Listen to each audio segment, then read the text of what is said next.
Welcome to the Happiness and Success After Illinois Tech podcast with the Illinois Tech alumni.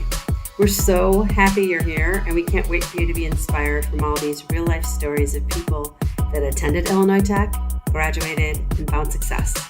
No matter your major, your background, or where you're from, success and happiness are possible, and here are the stories to prove it.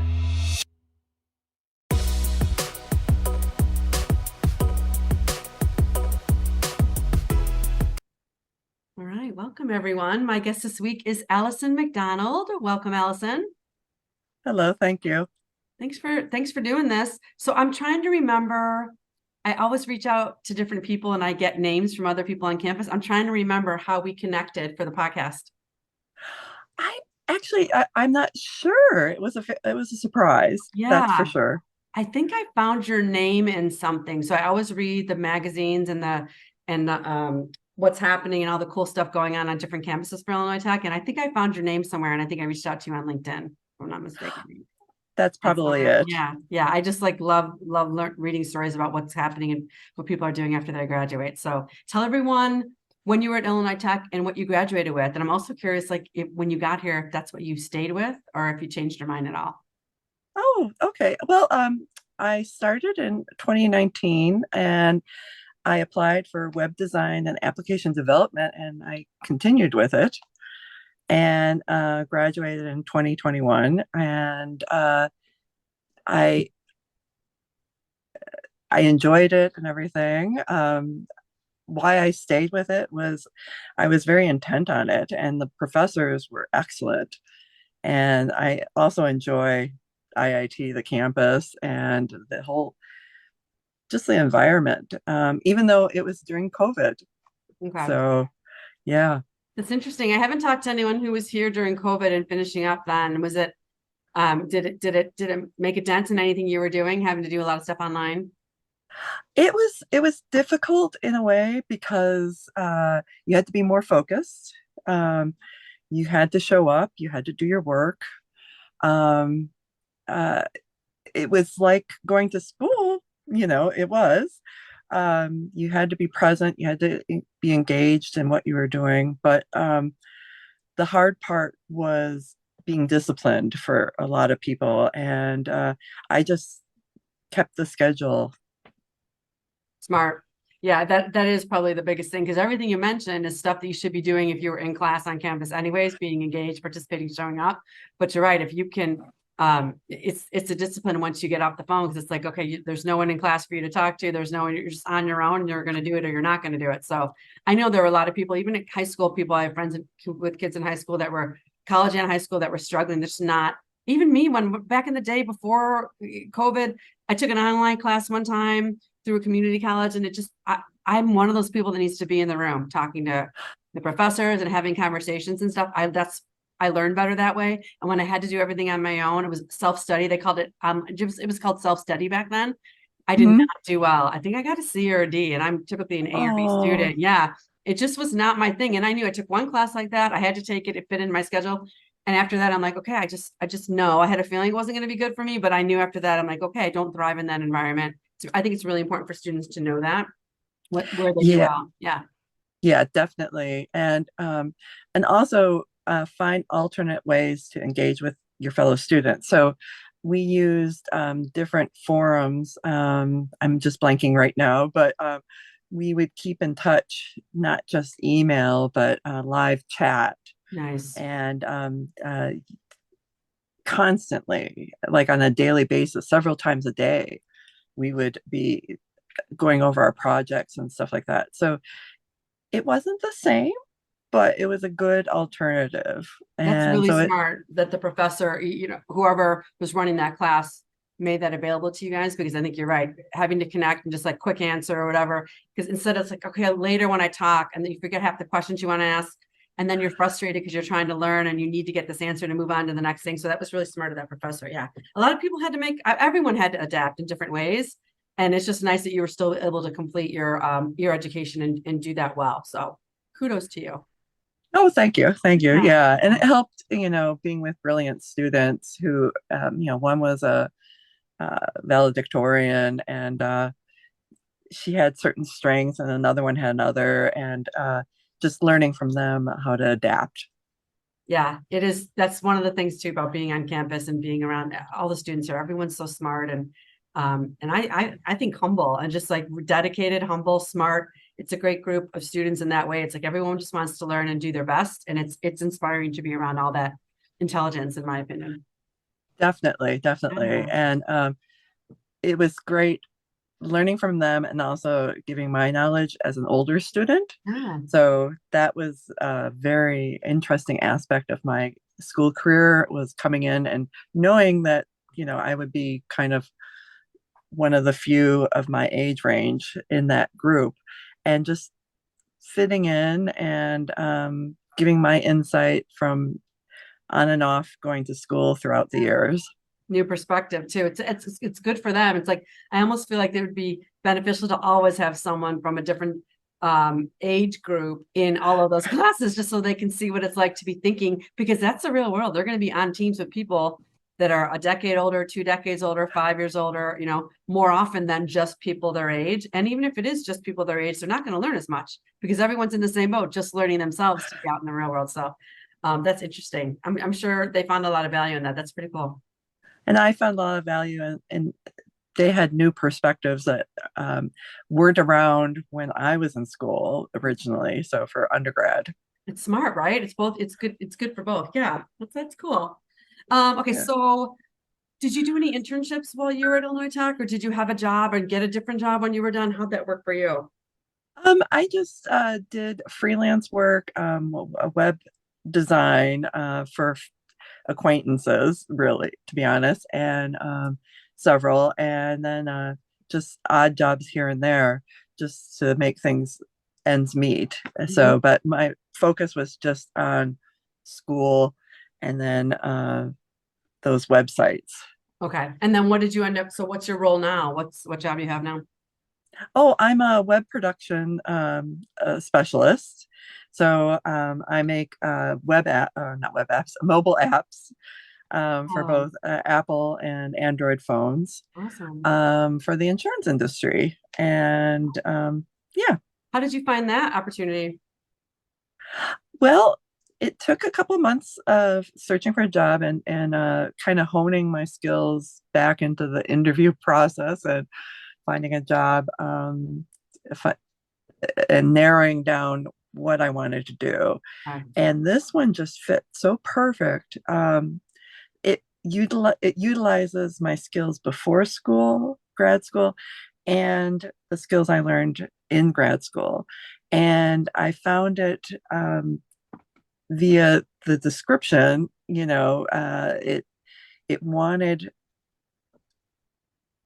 my not the publishing background, but the skills I learned in publishing, and like graphic design and things like that.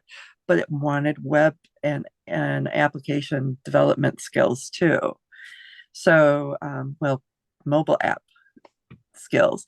And we just hit it off. And going through HR, the interview process, I realized I really wanted this job. So I worked very hard through the interview process to come across positive and that I fit the role. Smart. How did you find it on LinkedIn? The students are always like, what's the best place? We say Handshake in LinkedIn. I don't know if you used Handshake at all when you were on campus, but I tell them especially Handshake just to start at least because those employers want Illinois Tech students. It's the whole point they put it on. Only people applying are going to be from Illinois Tech on that site. And then obviously other colleges too. What was it LinkedIn for you? It was a combination of things. It was LinkedIn. I did my research on the company. Okay. So I did my research. They did not post on LinkedIn. They posted on Indeed Okay. and a couple of other websites. But my path was Indeed. But Handshake and Career Services were an integral part of me succeeding because Career Services and the resume writing services really polished me up so that I looked better, that my resume was very shiny, to to the interviewers. Oh, I love that. Um, yeah, Smart. Yeah, not everyone takes advantage. It's more the wisdom of, being out there a little bit longer, but not everyone takes advantage of it. And students, and we were just talking about this the other day, students will come to us at the end of their senior year and like, okay, I have this resume. I've been applying. Like they haven't even met us or met with a coach. I've been applying and I'm not getting anywhere. I'm like, well, let's look at your resume. Let's like just start with that. And it's like, it looks like a research paper. It's like it's not even formatted right, and it's not because they're not smart. It's not because they just probably saw a template somewhere or just threw everything on a document because they knew they needed something. And a lot of times they've never either applied for a job in that way, or they're emulating something else that their classmates are doing that's also not right. And it's like, oh, everything you have on here is important, but it's not formatted the right way. And it's such a simple thing. Like the good news is you have everything you need on here. The bad news is it's not formatted right, so no one can really read it the way they really need to read it. I go, and they're only going to look at it for 10 or 20 seconds. So if they have to I'll even say to the students, I'm like, this hurts my eyes to read. Not because it's written poorly, just there's so much information on here. I can't even get to the nitty gritty. And sometimes they won't even put their degrees separately. They'll have a master's and an undergrad at Illinois Tech, and they won't even list them separately. I'm like, they're selling on some short they're selling themselves short, and then they're not taking, like you said, putting everything in a shining way and polishing it up. And then that's the yeah, difference. All we need to do, all we do is say, compare it to this template. Let's make it a little bit more like this. They usually love the way it looks. I say, this is just our feedback. You can keep things you want in there. We maybe don't think or should be, but at the end of the day, it's going to look better. And every single time they'll go away and they'll come back and like, oh yeah, I have a couple interviews now. Oh yeah, someone get. It's like, yes, because if they had 50 to look at and one of them or two of them and look like research papers and they're hard to read and the font's super small because they think they can get more on there. I'm like, I can't read that. I go, PS, most people reading your resumes are more like my age. yeah, Right. Or they're the first round and they're handing it off to someone. But then when that hiring manager gets it, they can't, it's too small. So right. we're just always telling them, like, you guys, these are just tiny little tweaks you can make are going to make the biggest difference. And then you're going to get your foot in the door. But you can't get your foot in the door with a bad resume. They're not even going to call you. They have 50 other people they can call. Why would they, if they're going to be frustrated, they're just going to go on to the next one. So I'm glad you Right. mentioned that. Yeah.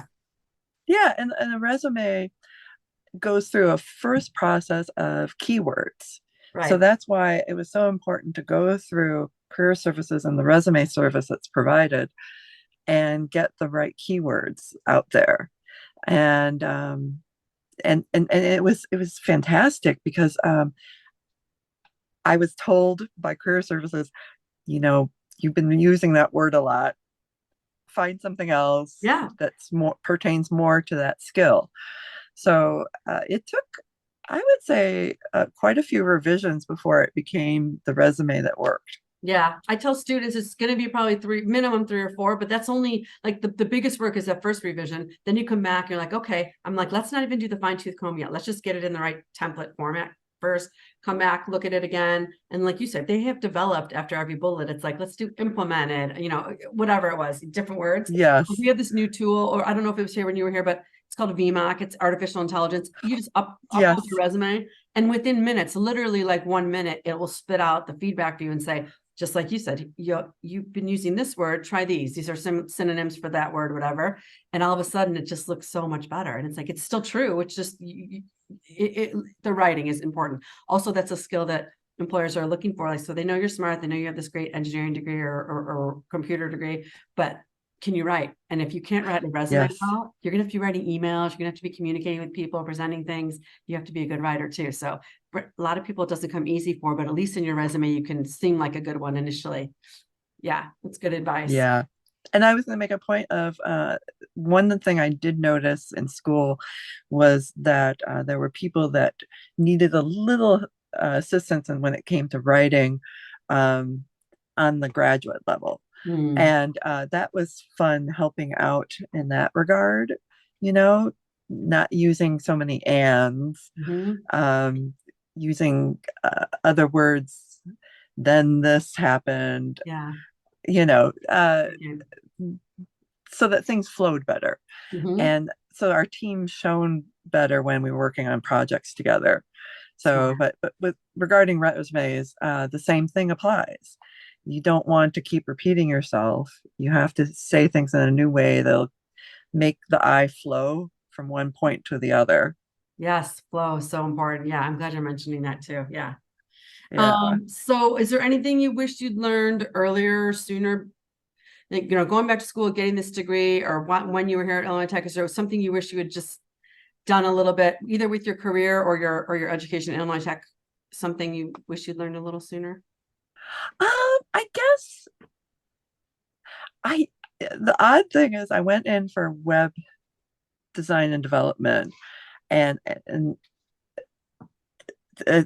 within that was also application development and things like Java and other languages, Python. And I found out that I really liked that. And I wish that I had maybe gone down that route a little bit more thoroughly. Oh, Yeah, I love what I'm doing. And I think this is what, I would love to do for, the foreseeable future. But there's a part of me that's like, but I could also be programming languages. uh, But I enjoyed what little I did learn. What not little, a lot that I learned at IIT when it came to those languages. so did you have a Um, knack for it you didn't know you had?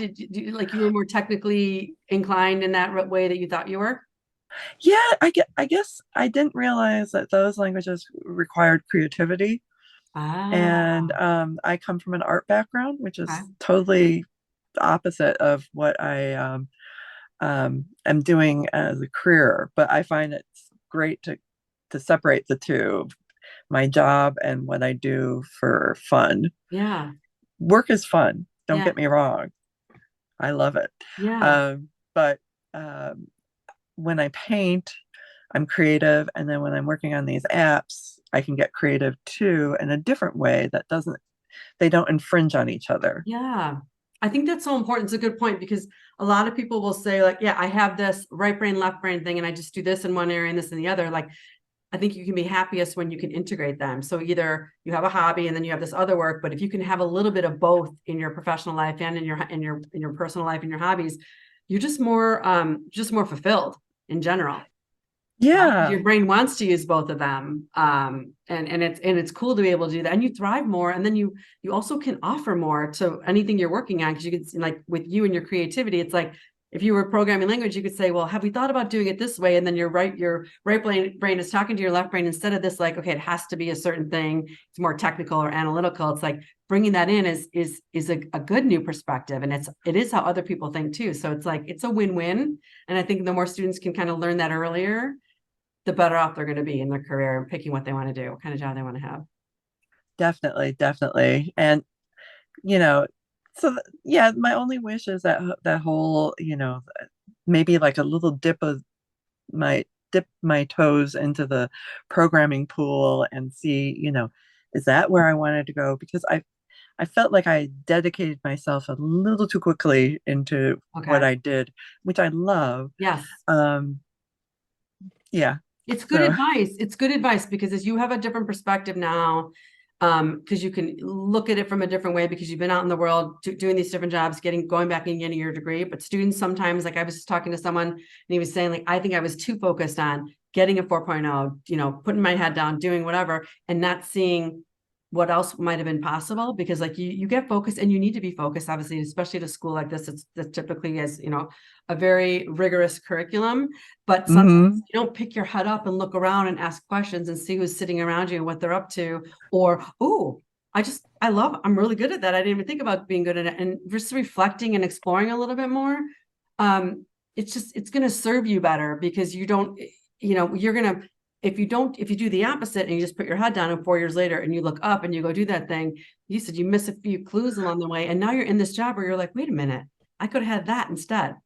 And I always Uh-huh. say it doesn't mean you can't turn again. You can't just like go down this different path or you learn something new. Now try something new, but do it while you're at school. That's even easier because you haven't committed to anything long term yet. Yeah. And I think like co-terminal students have a little more chance to shift their focus than when you're in grad school. You only have 2 years. Yeah, So, which is, intense. yeah, it's a good point. It's a good point. Okay, so my final question for you: what's the best advice you can offer college students looking for their first job or people looking to even change their career path? What would you want to say to them? Well, I guess very simply, just be diligent about it, but be very relaxed when it comes to the interview process and be confident. Know that you come from a very good school and that you have that background supporting you, and it'll be an influence on your interview. I personally feel that it was for me. At least I had more confidence because I had that background. And so be confident because of that. And to gain that confidence, um, look back on how you did in school and what you enjoyed, and make sure that what you apply for aligns with those milestones in your academic career. I like that. That's good advice. Such good advice, because a lot of them will say like nervous about going on this interview. And I'm like, you just graduated a STEM school in Yeah. 4 years, and some of them are doing sports, or they're working, or they're volunteering, and they're in these clubs and stuff. And then they'll get like a 3.6 or 3.8. And I'm like, you got a lot to offer. And then on top of that, some of them will be like the women, they'll be in diverse backgrounds. I'm like, you have the pick of anything you want right now. You have all these things going for you about the education. And then on top of it, you're a woman in STEM, or on top of it, you're from a diverse background. Everyone's about balancing their teams like they should have been for years now. Since COVID, especially with the DEIB initiatives, Mm-hmm. this is your time to shine. You have so much going for you. When I tell especially female students that, they're like, oh my gosh, you're right. I do. I'm like, you walk in there with your Yeah. head held high, not like, oh, I'm nervous. I'm like, you should be a little nervous. That's normal. That's human nature. But look at all you got. Like you said, check out all your accomplishments and see how you've been thriving, and hone in on that. And we're doing some new programming this year around strengths, and I'm teaching them how to, like, you are unique.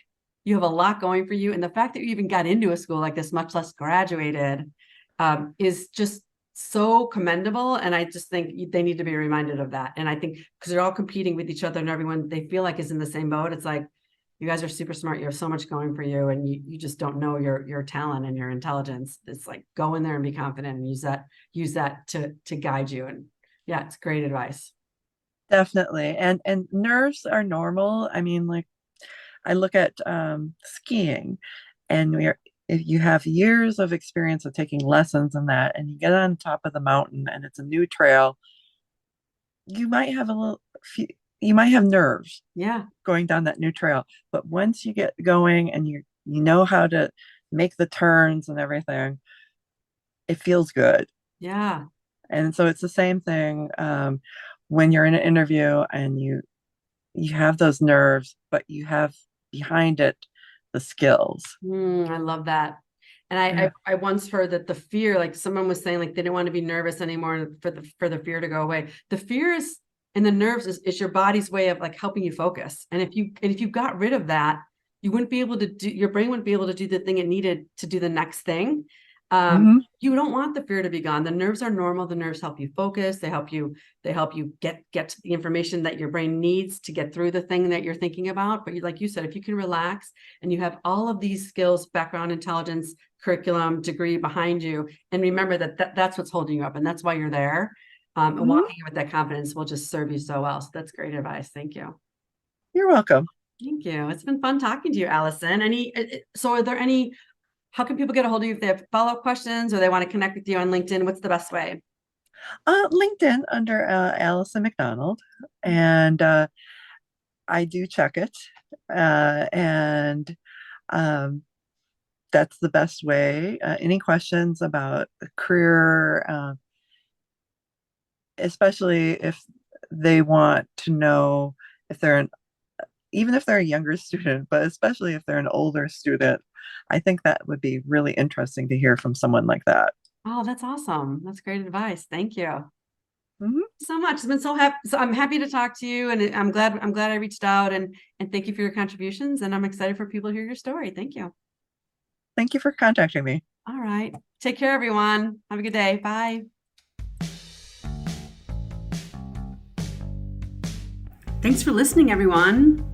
Check out the Illinois Tech Connect platform. It's the official networking site for Illinois Tech alumni. It's operated by Illinois Institute of Technology Alumni Association with help from Career Services. The aim of the platform is to connect our entire alumni community to provide a space for communication, networking, and other opportunities. Also, join the Illinois Tech Career Services group on LinkedIn and learn about all things career related. And be sure to follow us on Instagram, Facebook, and Twitter. Finally, as an alum, whenever you need career guidance or advice, you're always welcome to connect to the Career Services Department, make an appointment with a career coach, and take advantage of this lifelong resource available to all alumni. We can't wait to help you, and more importantly, we can't wait to see what you do.